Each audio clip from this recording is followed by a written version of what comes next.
ఇది కదా ఆఫర్ అంటే ఇప్పుడు ఎంత కొంటే అంత ఫ్రీ. విఆర్ఆ fine silver jewellery Jubilee Hills check post Hyderabad. గత ప్రభుత్వం చెప్పింది ఏంటి అంటే కరోనా రావడం, ఆల్రెడీ ముందే అప్పులు ఉన్నాయని చెప్పడం, ఇవన్నీ రీజన్స్‌గా చెప్పింది అప్పులు అవ్వడానికి స్టేట్.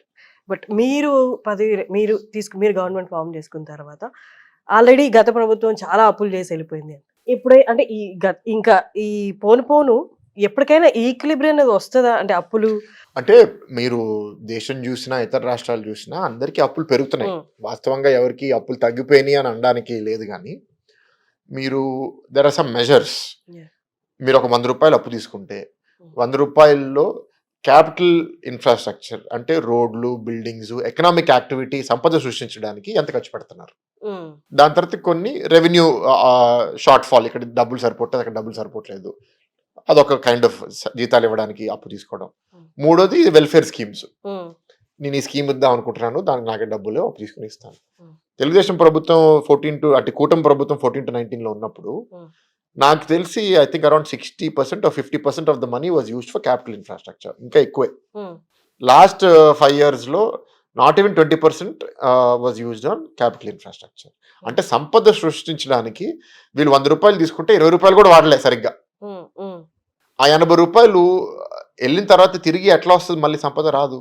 అంటే ఇప్పుడు గత ప్రభుత్వం అప్పులది కన్సిడర్ చేస్తే నార్మల్ నేను అనేది ఏంటంటే 2 ఆస్పెక్ట్స్. ఫస్ట్ ఎంత అప్పు తీసుకున్నావు, ఆ అప్పుని సద్వినియోగం చేసావా లేదా. నేను ఒక వ్యాపారం కోసం నేను అప్పు తీసుకుంటాను, ఆ తీసుకున్న అప్పు వ్యాపారంలో పెట్టి వ్యాపారంలో ఆదాయం పెంచుకుని లాభాలు పెంచుకుంటే ఆ అప్పుని నేను తిరిగి కట్టుకోగలుగుతా. వచ్చింది కదా అప్పు అని నేను వెళ్ళి ప్యాకాట ఆడి లేకపోతే తాగేసి పడుకుంటే అది అప్పుని సద్వినియోగం చేసినట్ట కాదు కదా. వాళ్ళు చేసింది అది. మేము ఓడిపోయినప్పుడు సిచ్యువేషన్ అంటే ఇప్పుడు మనం నార్మల్ గా ఫంక్షన్ మేము పొలిటికల్ గా క్యాంపెయిన్ లో మేము ఒక నంబర్ చెప్పేవాళ్ళం అండి, 10 లక్షల కోట్లు 10 లక్షల కోట్లు. కొంతసేపు తర్వాత 11-12 లక్షల కోట్లు కూడా అన్నాం. బట్ యాక్చువల్ గా ఇప్పుడు వెరిఫై చేస్తే ఇంచుమించు 10 లక్షల కోట్లు ఆన్ పేపర్, వైట్ పేపర్ కూడా రిలీజ్ చేసింది గవర్నమెంట్, ఇప్పుడు ప్రస్తుత గవర్నమెంట్. మేము ఓడిపోయినప్పుడు అధికారంగా అనధికారంగా కలిపి 3.5 లక్షల కోట్లు ఇంచుమించు ఉంది. 47లో స్వతంత్రం వచ్చిన తర్వాత 56లో భాష పేరిట రాష్ట్రాల్లో తయారు చేసిన తర్వాత అది 56లో, దాంతో 2004లో విభజించిన తర్వాత మేము 5 ఏళ్ళు పరిపాలనలో ఉండి దాని తర్వాత 3.5 లక్షల కోట్ల దాపు దాకా వచ్చాం. అంటే ఆఫ్టర్ 75 years. సరే, మేము 14లో 1.5 lakh crores ఉంటే మేము అది 2 చేసాం అనుకుందాం, ఇంకో 2. మీరు 3.5ని 10 చేశారంటే ఎంత చేశారు మీరు 5 ఏళ్ళు? 6.5 లక్షల కోట్లు చేశారు. అంటే సంవత్సరానికి 1,30,000 minimum. Where is the comparison? అదే అంటున్నాను కదా, ఇందాక కూడా మీకు చెప్పాను చూడండి, ఎక్స్ కి 100x కి తేడా అని చెప్పాను చూడండి. ఇప్పుడు రైట్ నో అంటే ఇమీడియట్ స్టెప్ ఏంటి? దీన్ని మనం పూడ్చాలి, అయిపోయిన దాన్ని మళ్ళీ నార్మల్ స్టేట్ కి తీసుకురావాలి. ఫంక్షన్ ఫస్ట్ క్యాపిటల్ ఇన్ఫ్రాస్ట్రక్చర్ చేయాలండి. క్యాపిటల్ ఇన్ఫ్రాస్ట్రక్చర్ మళ్ళీ 2. కొన్నిటికి అప్పు తీసుకోవాల్సిన పరిస్థితి వస్తే అప్పు తీసుకోవాలి, కొన్నిటికి కేంద్ర ప్రభుత్వం గ్రాంట్ ఇచ్చినప్పుడు ఆ గ్రాంట్ వాడుకుంటాము. ఇప్పుడు అమరావతికి గ్రాంట్ ఇచ్చారు, పోలవరంకి గ్రాంట్ ఇచ్చారు, ఇప్పుడు స్టీల్ ప్లాంట్ రివైవల్ కోసం గ్రాంట్ ఇచ్చారు, ఇప్పుడు రైల్వే జోన్ కట్టడానికి ఒక టెండర్ పిలిచారు. అన్ని కేంద్ర ప్రభుత్వం నిధులతో వస్తాయి, అవన్నీ ఇక్కడ అభివృద్ధి కార్యక్రమాల కోసం వాడుకుంటాం.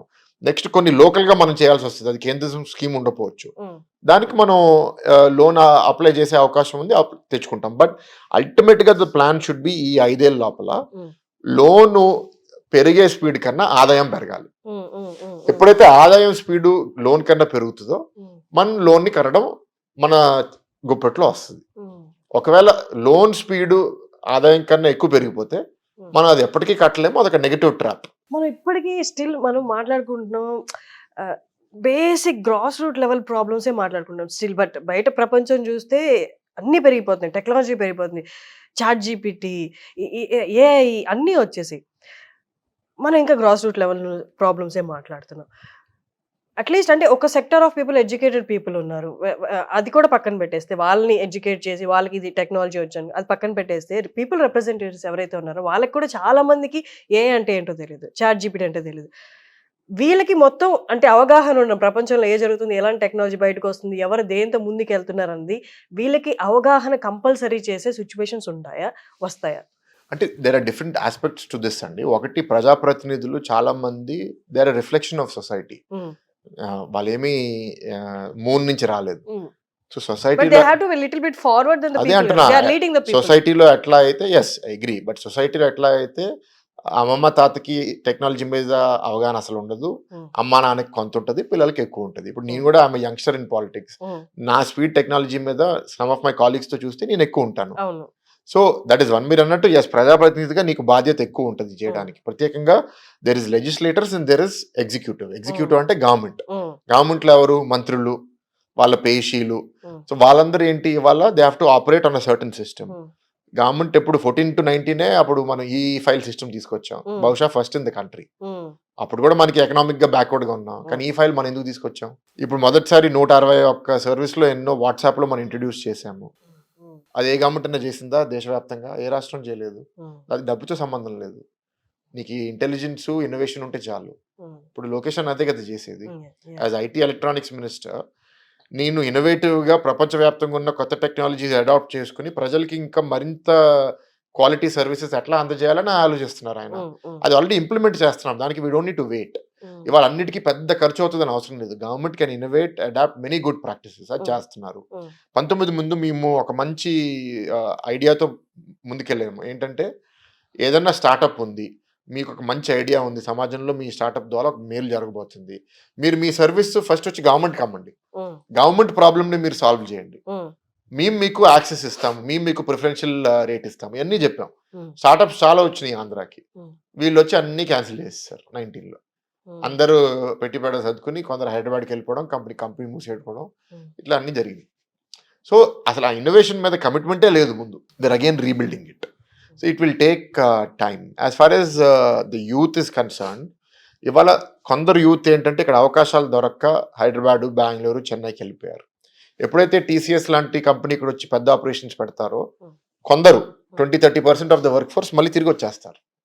ఎందుకంటే ఎక్కడికో వెళ్ళి పనిచేసే బదులు అదే ఉద్యోగం మా ఇంటి దగ్గర ఉండి పనిచేయగలిగితే వై నాట్, ఉమ్, లేకపోతే మా రాష్ట్రంలో ఉండి పనిచేయగలిగితే why not. So we want to attract ఎవరైతే ఆంధ్రాతో కమిట్మెంట్ ఉంది, ఇక్కడ రూట్స్ ఉన్నాయో వాళ్ళని తిరిగి తెచ్చుకోవడానికి మొదటి ప్రయత్నం. ఉమ్, 2, ఇప్పుడు వచ్చే యూత్ని మంచి క్వాలిటీ ఎడ్యుకేషన్ ఇవ్వాలి వాళ్ళకి, ఈ మారే టెక్నాలజీ వరల్డ్లో వాళ్ళు అడాప్ట్ అవడానికి.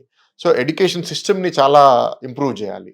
సో దానికి వాళ్ళ లోకేష్ గారు మినిస్టర్ ఉండడం అనేది ఐఎమ్ వెరీ హ్యాపీ. ఉమ్, ఉమ్, ఎందుకంటే అక్కడ ఏంటంటే చాలా హార్డ్ వర్క్తో మనం ఎడ్యుకేషన్ సిస్టమ్ని ఎట్లా రిఫార్మ్ చేయాలి, ఎట్లా దీన్ని నెక్స్ట్ లెవెల్ తీసుకెళ్ళాలి అనేది చాలా కమిట్మెంట్తో పనిచేస్తున్నారు ఆయన. అండ్ రీసెంట్ సెషన్స్ లో నారా లోకేష్ గారు కూడా కొంచెం అగ్రెసివ్నెస్, కొంచెం వాయిస్ మంచిదే కదా, వినిపిస్తుంది.